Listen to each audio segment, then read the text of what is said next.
Muling ibinabalik ng Star Cinema ang pinaka-nakakakilig na blockbuster love team ng 1997 sa isang nakakakiliting love story ngayong 1998. Sika, pinapauwi na ako sa amin. Bakit daw? Kasi nga nandito na yung pamilya ni Daniel eh. Yung mapapangasawa ko. Kaya lang hindi ko naman siya love. Sa tingin ko ako makakasolve ng problema nyo. Kung kumuha ka na lang kaya ng lalaki na magiging komportable ka. Alam mo naman, komportable lang ako sa bakla. Bakla! Ako! No way, pare! Ayoko! Raul, baka masira yung mukha ko dito!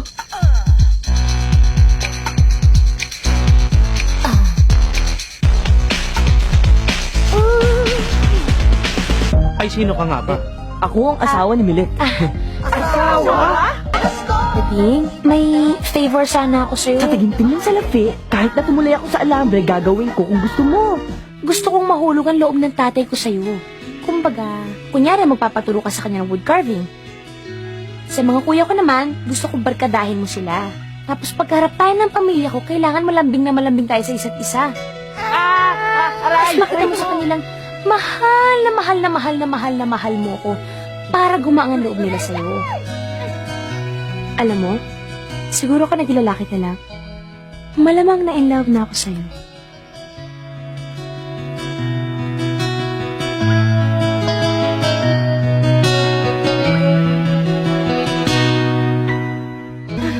Hindi ako marunong mate. Si Jay yan. Tignan mo. Napabilib ka niya, no? Napabilib ka niyang bakla siya. Eh, hindi naman yung bakla eh. Lalaki yan eh. Milet?